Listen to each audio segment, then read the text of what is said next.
It's Ivy Slater, and you're listening to Her Success Story podcast, a show where gutsy businesswomen share their success journey.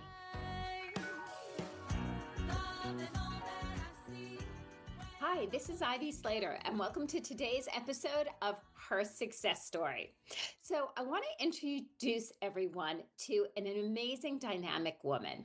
Stacey Brown Randall and I got to know each other through a networking group. Yes, I still go out and network. I think it's one of the most important things to do is to truly build great relationships with wonderful people. When I got connected to Stacey, I immediately knew there was a connection. There was so much to talk about. Then she shared she has a new book coming out. I was like, I need to hear more. So let me tell you a little bit about Stacey. She's the author of award-winning Generating Business Referrals Without Asking. Now, her most recent book, The Referral Client Experience, that just came out. She's also the host of the Roadmap to Referrals podcast. Ladies and gentlemen, Stacey has such a strong passion around not just referrals, but the relationships that we immediately connected with an alignment that Stacey, I'm so excited to have you on the show. So welcome to Her Success Story. Thanks, Ivy, for having me. I'm excited for us to hang out and have this chat. Exactly. So I have to, writing one book, and I've also, like, the followers who follow, like, gotten a few books out there. You write one, you think you're one and done. It's like, thank goodness, I got that under my belt. What was your catalyst to write your most recent book, Referral Client Experience? I'm going to be honest. My first book came out in 2018. So we are many, many years ago when the first book came out. And I actually started writing this book in 2019. So like the book came out in 2018. I was like, okay, take a breather. And then I started kind of formulating my thoughts in 2019 for this book. And then COVID hit. Mm-hmm. And I used COVID as an excuse for way longer than it was actually an excuse. Been there, done that. I will own that as well. Haven't we all? Like, it was just like this perfect thing that like presented itself, and I just milked it for all it was worth. And so this book probably should have been out in like 2022. But it wasn't.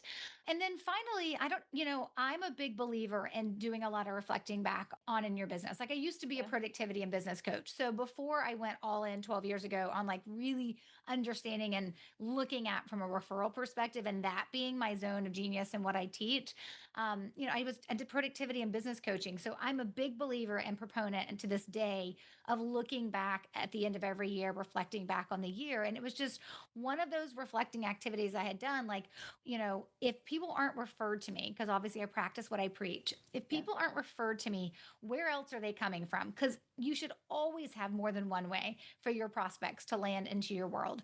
And so what I noticed is that the folks that were actually reading my book and then were downloading we do secret insider resources that are available just for people who purchase the book. Like there's a special link inside for them.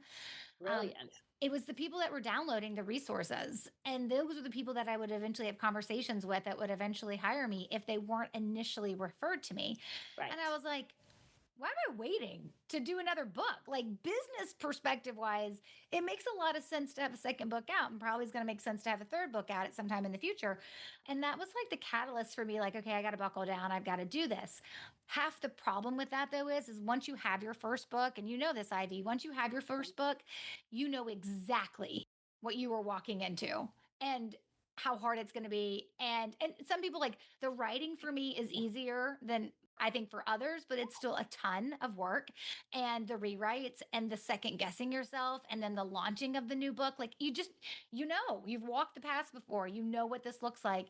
And so I kind of kept putting it off because it is a lot of work. It's a lot of work. I mean, and there's the expression of ignorance is bliss. Yes. Having launched Best of the Best last June, it's like, oh my goodness, it was so much easier launching the book before that because ignorance was bliss. Yes. So let's talk about, you ended up niching down into the world of referrals. What was that transition and transformation for you about? Like, how did that come about?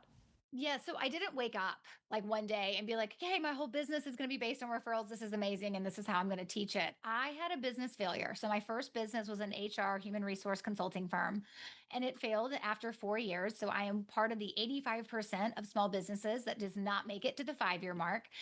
Congratulations. That is one of the greatest experiences and learning lessons, Yeah, unfortunately, we can go with. yeah, it is the And it greatest and sucks in the unfortunate. moment, by the way. I don't make light Terrible. of that. Yeah, it is. The only thing good about a business failure is all the things that come after it's done and passed and you've like recovered. Like then you're like, okay, now I can reflect on it. Now I can see it in other people's businesses. It's kind of freaky in that regards. But like so when my business failed, I had to go back to corporate America. I'm not meant to play in a sandbox with a whole bunch of other executives. Like that's just not how I'm built. And so I was always looking for an escape route. I got certified as a productivity coach while I was in corporate America, Good for left. you. Thank you. Left knowing that was my exit strategy Right. and started building my coaching practice focused on productivity and then also business coaching. And I was coaching small business owners, solopreneurs. That was kind of like, and most of them were also parents because that was my world as well as a business owner and being a parent. And I was like, okay, this business has to succeed. I don't need to be a 2-time member of the Business Failure Club. So, how are we going to make this work? And I was willing to do things that I didn't do before. And one of those things was just throw spaghetti on the wall when it came to referrals. The Yep. traditional advice is that you have to ask for them, pay for them, be gimmicky and promotional, like put in your email signature, the greatest compliment you can give me is a referral, or network all the time to always be seen so you're never forgotten. And none of those align with who I am, right? None of those align with the time that I have as a mom of 3 kids. None of those align with how I want to show up in the marketplace. I don't want to be asking people to refer me, right? Like there's a sense of desperation that comes with that or an awkwardness for most people, not everybody, but most people. The sense of having to ask means that it's awkward and desperate. And that's not how I wanted to show up. It is, let's bottom line. It is. It's like, oh, would you mind? Like how do you start? Like, it's how do you start that sentence sometimes? Because you do feel awkward when you're Yeah. asking. Which You're means you that's shouldn't start spot it. on.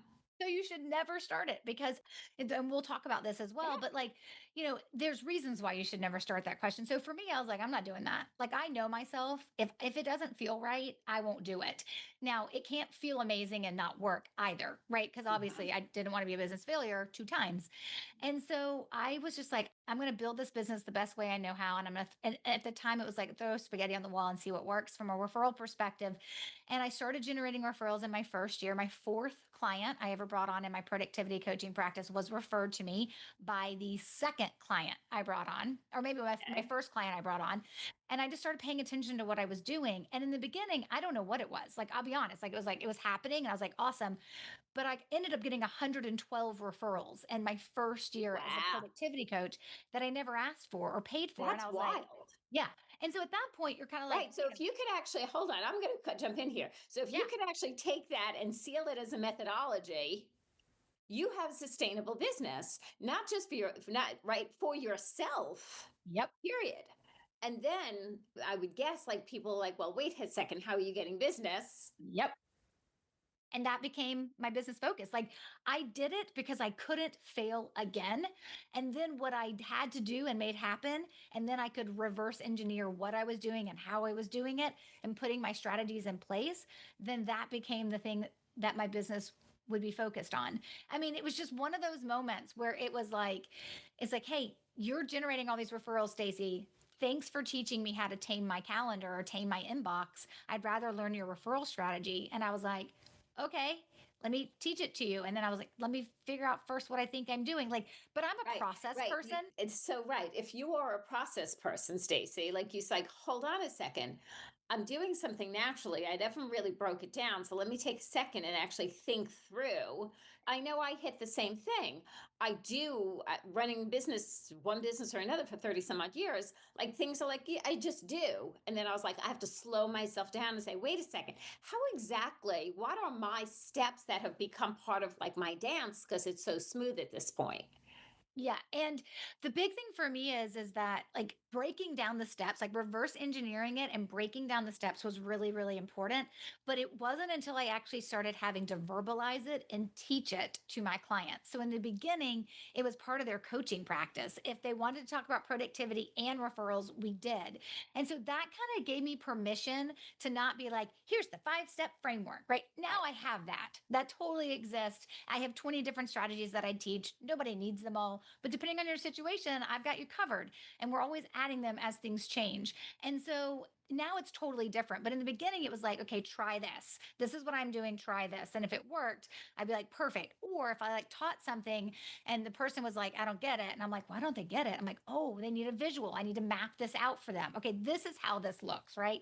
And so that's how it all started. And then I was just because I had had a business failure, and this is the key piece here, because my business had failed and I never figured out how to scale.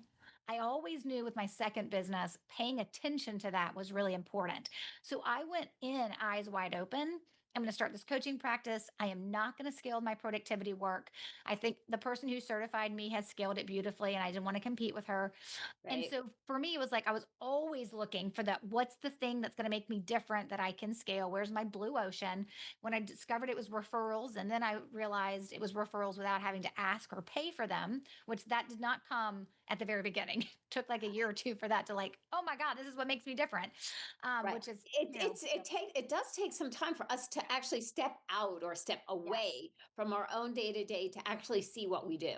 Yeah. And when that all happened, I was like, this is what I'm going to scale. Then I got very focused on documenting everything. And that helped because one of the strategies I teach today, it's my longest running strategy. It's the strategy my first book, Generating Business Referrals Without Asking, is based on. And it is the one strategy that most of my clients will start with because it has the fastest ability to generate referrals is Okay.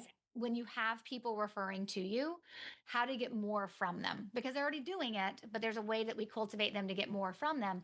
There's some things that haven't changed in 12 years, right? But then other strategies I've added as I have been teaching them to my clients. So, like my second book, that's this one, the referable client experience.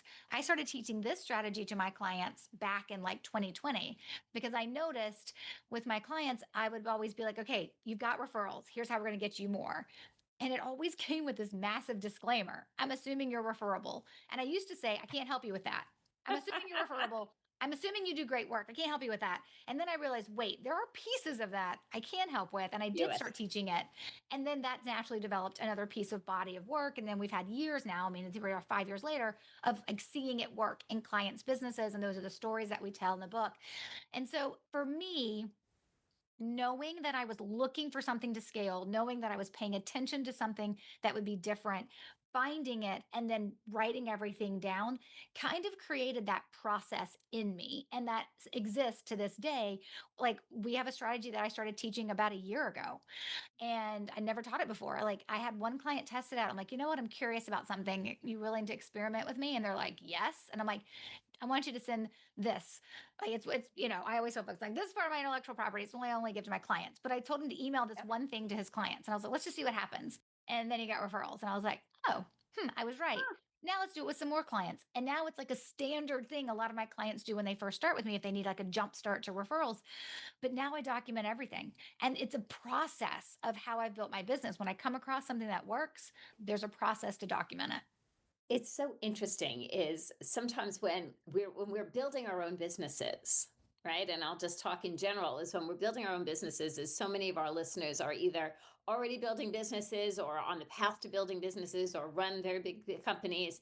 We do so much for what we know, a bit of gut instinct, right? And whatever SOPs are in the system, but we don't think about that in stepping outside of ourselves in a referral process. We always think about SOPs and, how are we getting through our emails, our calendaring, how are we hiring, what is our marketing SOP, right? We have SOPs for so much in our organizations, but we don't have SOPs for referrals. And I think that is a brilliant piece that you bring to this table. It's like, well, of course we need an SOP of course we want Stacey. We need an SOP for our referral factor. It's a lot less expensive in marketing to get referrals than it Mhm. is to get other leads. Yes, I love absolutely. I that. mean, yeah, I mean, and that's the thing I always tell folks is like, there's work involved no matter how you want to generate leads. Hmm, I think it's a question of what will feel best to you, what will feel easiest to you, but also recognizing that there is work involved. But I tell folks the stuff that we do is way more fun than trying to like cold call or direct message a stranger or do all those things we don't, or just like see if that ad will work. Like, I'm not poo pooing any of those other ways that people can generate business. And I think you should have multiple ways that you try to bring in clients. I certainly absolutely. do, and it's got to work for you and your personality. But I just think that a business that doesn't have a focus on referrals is like they are leaving so much on the table. Yeah. I have to ask you this. What is one thing that has surprised you? And now coming through working in corporate, starting a company, having a failure, redoing, having success, and then rebranding it in a specific direction. It's not a whole new direction, but a very specific direction. What is some of the things that has surprised you in your own journey? I think one of the things for me that I kind of look back on, and I'm like most people, right? I look back, I'm like, why did it take so long? Like, right? Like, oh my gosh, like Rome wasn't built in a day. I got it, right? I get it. But like, why did this take so long? And most of the time when I have to answer that question, I'm like, oh, because I got in the way. Because it's usually on ourselves. Like I think about like where I'd be and like what things would be different and or maybe faster progress. I'm like, oh yeah, I got in the way. But then it always takes me back to that place of, but I'm building a business intentionally that supports the lifestyle that I want. And I don't mean lifestyle like there's a Lamborghini parked in my driveway because there is not, right? I Yet, mean like if you wanted that. I mean, I don't, right, of course. And that's not something that I actually will ever want, that I can't imagine.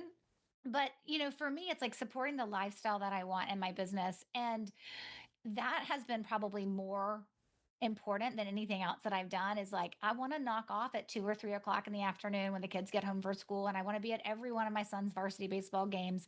And I don't want to miss any of the games where my daughter is cheering. And I want to be at every play that she's in. And I want to be able to have that freedom and that flexibility. And so I'd say for me, when I find myself like surprised, like, why am I not further along? I also am like, wait, but I'm right where I need to be and I'm right where I want to be because of the lifestyle that I ultimately want. And for me, I'm surprised that 12 years in, I still have to remind myself of that. Like, I'm like, oh, that's right. Stop the comparison game. You're right where you want to be. Like, this is what I wanted. And I built it intentionally, like painstakingly. And yet sometimes I'm so surprised that I still get caught up in comparing myself with other people. And I'm like, wait, but this is what you wanted. And so that I would say is probably one of the biggest surprises for me is like the fact that I know I'm where I'm supposed to be. And yet sometimes I still wonder why I am where I am. It's interesting you say that because I know for myself, I'm very self competitive. I don't compete with, oh, this one's scaling to this or this one's doing this. And I'm in communities with a lot of people who do similar things to what I do, and we support each other. And I learned early on, I compete against myself. Mm, And sometimes that's just harder or tougher because I raise my own bar so high. It's like, we got to go for this. I was like, wait a second. And I took a few hours and I played with my granddaughter and I like, oh, I could do that. And I can create my life my way and right. still have an enormous amount of success, still make an enormous amount of difference. But I think it's always so important to do things on our own terms in our own life of what's important to us. So you might not want the Lamborghini, you might want the Porsche, the four-seater instead. Who knows? Who Whatever it knows? is, whatever it is, you will have what you desire because your priorities are there in and knowing what's important to you and why that's important. Yes. I mean, right now, we're just looking forward to, getting those kids off to college, right? I mean, that is like the ultimate You you dream. That's you have two seniors. That's a home. This is a big year in that house. we're just trying to get as close to an empty nest as we can right now. That's the dream. Yes. So, if I asked one tip or piece of advice for our listeners that we can continue to learn and follow from you, I would say from the perspective of referrals, I think the biggest thing I spend time with when folks are new in my world is this belief that it is possible to generate referrals without asking or without compensating or without being promotional or gimmicky or feeling like you've got a network all the time. It like sounds like you're like, "Oh yeah, of course. That sounds great." But then when you really like get down into the practice of it, what people don't realize is how much that's ingrained in them.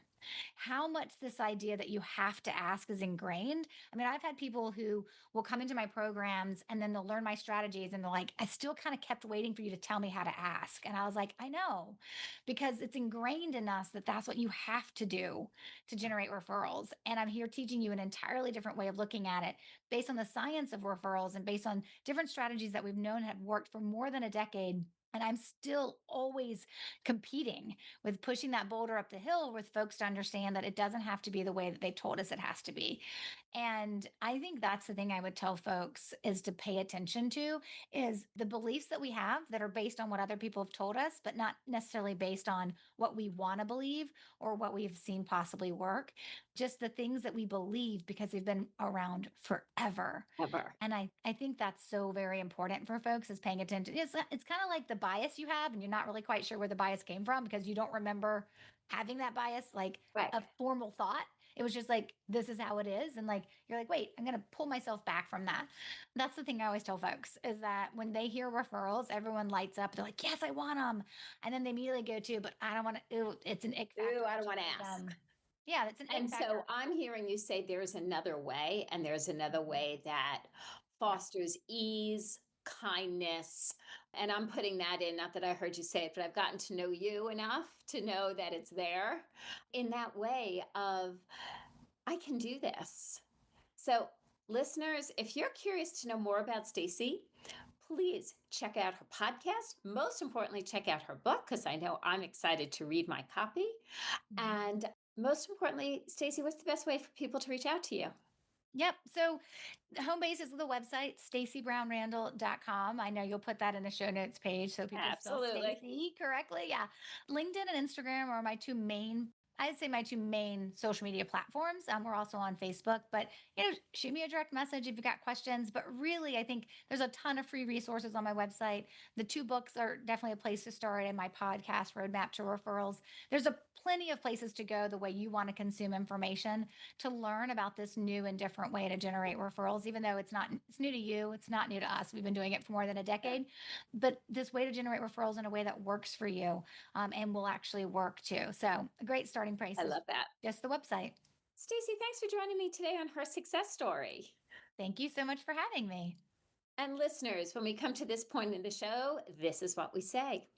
Take a deep breath in, take that moment.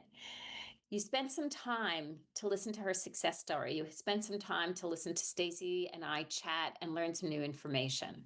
Jot down your takeaway or aha. I don't care if you put it in your phone, a piece of paper, or whatever your go to system is, it doesn't matter. What matters is you make a note of it and then you make a decision. What are you going to do with this piece of information? If every week you come in and join us and every week you take away one thing, you will stay in forward motion. And it's from that forward motion that we all see results. So thanks again for joining me here today. And I'll see you next time on Her Success Story.